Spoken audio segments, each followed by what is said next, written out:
It was one of those mornings when the world seemed unusually quiet. No chirping birds, no distant traffic, not even the faint rustle of leaves. The sky was overcast, and a light drizzle tapped against the windows of a sprawling mansion that stood at the edge of a wealthy neighborhood.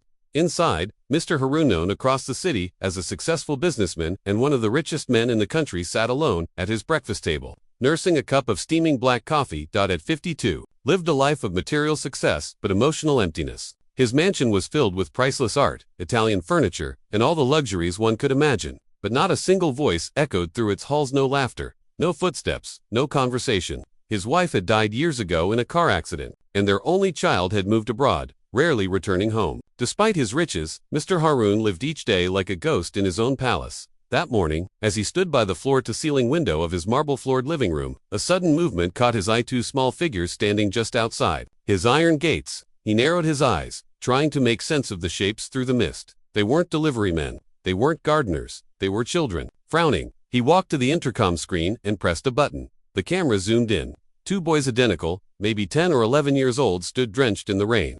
Their clothes were torn, their feet bare, and their faces pale. One of them clutched a small plastic bag that looked half empty. The other was holding a dirty, faded photograph pressed against his chest. Haroon hesitated, finger hovering over the speaker button. He had been approached by people before, strangers pretending to be desperate, hoping for a handout from the wealthy recluse. But these children, they looked different. Their eyes held a kind of raw pain he hadn't seen in years. He pressed the speaker. Yes, he asked, voice clipped. The boy holding the photo stepped forward and said, "Sir, please, we need help. Where are your parents?" The boy looked down. The other one, voice trembling, spoke up. "Our mother died this morning. We have nowhere to go." For a moment, Haroon said nothing. He just stared at the screen. As the weight of those words sank in, he had heard a lot of stories in his time, some tragic, some manipulative, but this one, it hit differently. He stepped back, conflicted. Part of him screamed to ignore them, call someone, pass the problem along. But another part, the smaller, quieter part of his soul that had been asleep for years, was stirred. Without fully understanding why, he walked to the door and stepped outside. The drizzle kissed his face as he made his way down the steps, across the grand driveway, and toward the gate. The boys stood stiffly, unsure of what to expect. As he got closer, he could see them more clearly.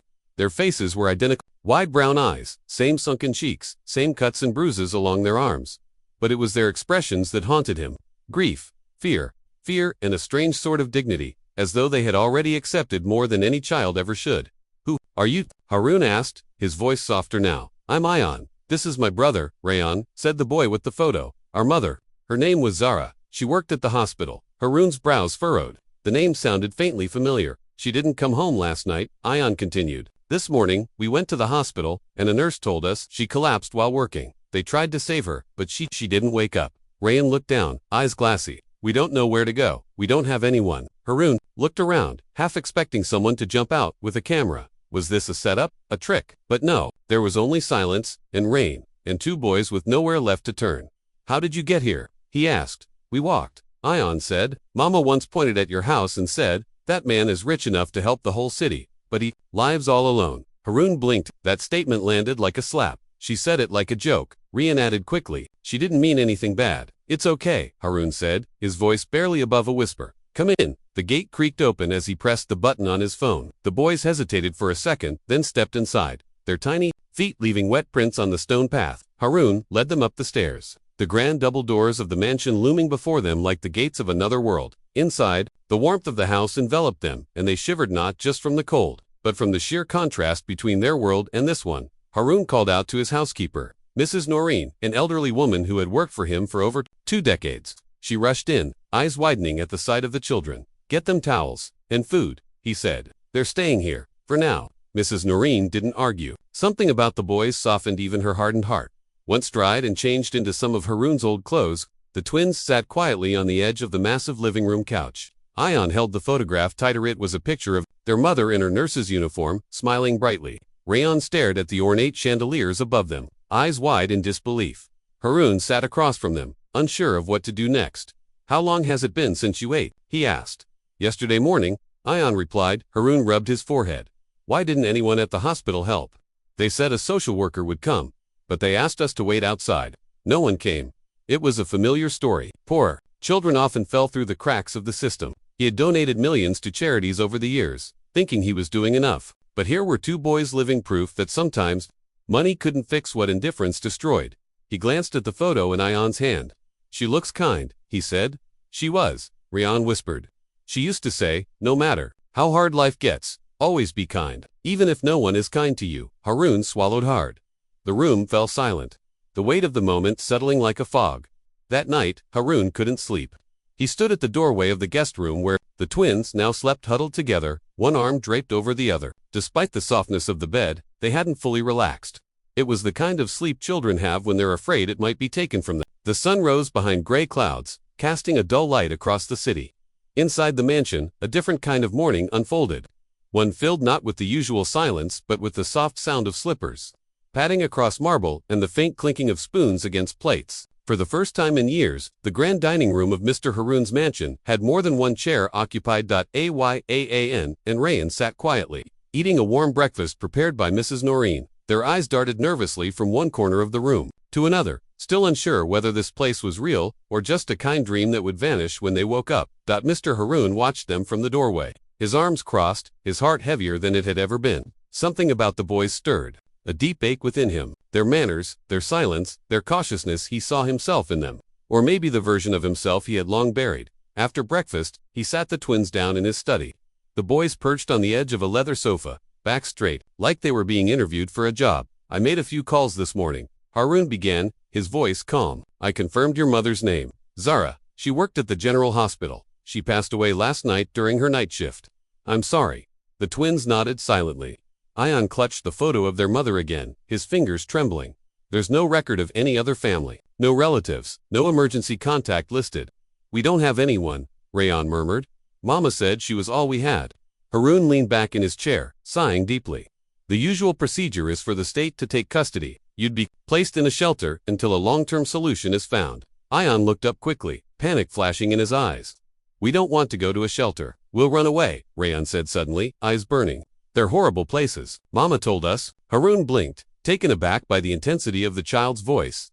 "We can work," Ayan added quickly. "We'll clean, cook anything. Just don't send us there."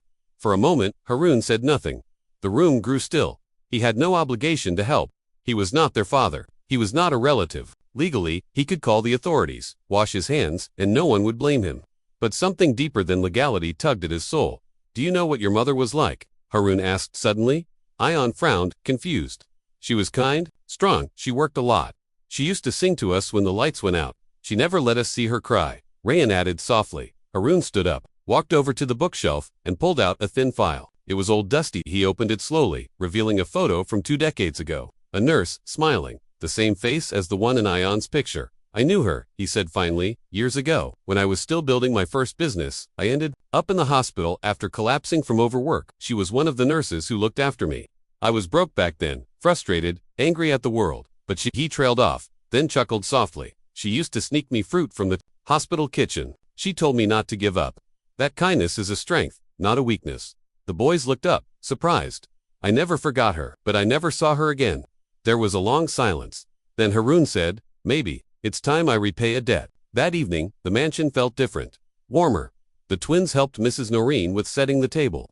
Harun sat at the dinner table for the first time in years, with company. They didn't talk much, but there was a comfort in the silence, something unfamiliar, yet not unwelcome. Later that night, Harun called his lawyer. "I need to start guardianship paperwork," he said. The lawyer paused. "Sir, are you sure? Adoption is a long term." "I'm not asking for advice," Harun interrupted. "I'm asking you to prepare the papers." When he hung up, he walked to the guest room. The door was slightly ajar. Inside, the boys were fast asleep, curled up under a thick blanket. Ayan had his arm over Rayan again, just like the night before. But this time, their faces were relaxed. Peaceful, Harun stood there for a long moment, his eyes misting. He had built empires, traded millions, won awards. But in that moment, watching 2 boys sleep safely under his roof, he realized he had never truly felt fulfilled. Not until now. The transformation was slow but beautiful. The twins began to smile more. They helped with chores, read books in the mansion's library, and sometimes followed Harun around like ducklings trailing their parent. They never asked for toys, never demanded anything. Even when offered, they hesitated like they were afraid it would be taken away. One morning Harun caught them giggling in the garden. They were playing soccer with an old ball Mrs. Noreen had found in the attic. The sound of their laughter echoed through the garden, and for the first time in years, Harun laughed too. That evening, he sat them down in the study, again. But this time, his tone was different. The paperwork is almost complete, he said. Soon, you'll officially be under my guardianship. The boys looked at each other, unsure. What does that mean? Ion asked. It means this isn't temporary. This is your home. You're not guests. You're family now. Tears welled up in Rayan's eyes. But why? You don't even know us. I didn't need to, Harun said gently. Sometimes, the heart recognizes what the mind takes time to understand. They didn't respond. Instead, they both rushed to him and hugged him tightly. Harun froze at first, unused to such closeness. Then he slowly wrapped his arms around them. It was the first time in years he had held someone that wasn't a handshake or a formal gesture. And in that embrace, something inside him healed. 6 months later, the mansion was no longer silent. There were schoolbooks on the dining table. Paintings made by small hands hung on the refrigerator. Laughter echoed down the hallways. The staff smiled more. Even Mr. Harun had changed. He smiled more, worked less, and spent evenings helping with homework or attending school events. He had found joy again. Not in wealth, not in status, but in family. One night, as he tucked the twins into bed, Ray whispered, "Do you think Mama can see us?" Harun paused, then smiled. "I think she never stopped. And is she proud of us?" "She's proud of you," he said, "and if I know her, she's thankful too." Ion reached over and held his hand. "We're thankful to." That night, as he turned off the lights and walked back to his room, Harun realized the greatest fortune he'd ever gained wasn't his money or power. It was the chance to rewrite someone's story, and in doing so, rewrite his own.